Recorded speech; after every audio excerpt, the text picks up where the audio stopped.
Бисмиллахир-рахманир-рахим. Мына Кудайга шүгүр, Москва шаарында ушундай бир бүткүл дүйнөлүк форум өтүп жатат. Бул форумдун аталышы дин өкүлдөрүнүн каада салттын сакталышына жана дүйнөдөгү тынчтыктын бекемделишине кошкон салымы аттуу. Мына 19-чу эл аралык ушул жерде ислам форуму өтүп жатат. Бул жерде келген мына доклад окуган чоң аалымдар, чоң ислам мамлекеттеринин муфтийлери өтө бизди таасирленте турган жана ошо ар бир дин лидеримин деген адам ошо тынчтыкка кошкон салымы канчалык болот, дүйнөдөгү азыркы абалдар тууралуу ушундай жакшы кептер болуп атат. Алла таалам бардыгыбызга тынччылык, аманчылык берсин жана ошо динибиз, ыйманыбыз бекем болуу менен бирге өзүбүздүн каада салттарыбызды дагы ошо сактап, дүйнөдөгү тынчтыкты бекемдегенге Алла таала салым кошушубузга өзү жардамчы болсун демекчимин. Самахатул муфти аш-шейх Равил Гайнуддин, ал-ихватул вал машайихул афадил, зумалаил муфтил мухтарамин, al-ихватул кирам, أصحاب الفضيلة حماة العلوم الشرعية والباحثين الأجلاء، أعزائي المسؤولين الحكوميين والضيوف المشاركين في المنتدى الإسلامي العالمي 19. أصالة عن نفسي ونيابة عن الرئاسة الدينية لمسلمي قرغيزستان أحييكم جميعا بتحية الإسلام وأتمنى لكم دوام الصحة والعافية. السلام عليكم ورحمة الله وبركاته. على مر السنوات العديدة ومنذ تأسيس هذا المنتدى المبارك بإذن الله وتحويله إلى العادة المحمودة وذلك بتنظيمه سنويا، نشارك ونجتمع كلنا في هذا المنتدى الإسلامي العالمي كل عام باهتمام كبير. في كل مرة تتاح لنا الفرصة على منصاتها مناشقة قضايا مهمة للغاية والتي تهم الأمة الإسلامية والعالم أجمع. وفي هذا الصدد أعرب عن خالص امتناني وشكري لسماحة المفتي الشيخ راوي غينوددين على دعوته الكريمة للمشاركة في هذا المنتدى الإسلامي المهم. كما نرى ونشاهد ورغم كل الجهود المبذولة فإن الصراعات لا تزال منتشرة على نطاق واسع في العديد من مناطق العالم، ومن أجل بناء نظام جديد لأمن الدولي فإن العالم يحتاج إلى حركة سلام عالمية جديدة.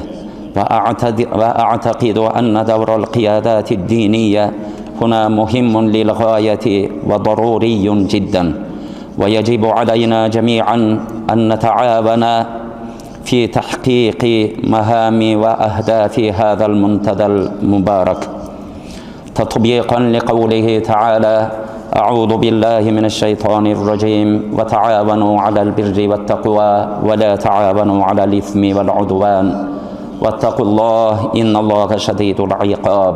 صدق الله العظيم. تشير بعض الإحصائيات إلى أن ما يقارب من 85% من الناس حول العالم يعتنقون دينا معينا، مما يجعله عاملا مهما في حياتنا. ولذلك فإن القيادات الدينية لديهم تأثير كبير على الشؤون العالمية.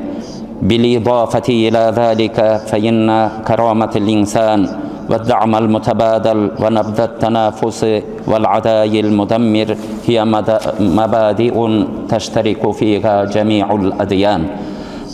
ولذلك فإنني على قناعة بأن هذه المبادئ يمكن أن تشكل لبنة الأساس لنظام العالمي جديد.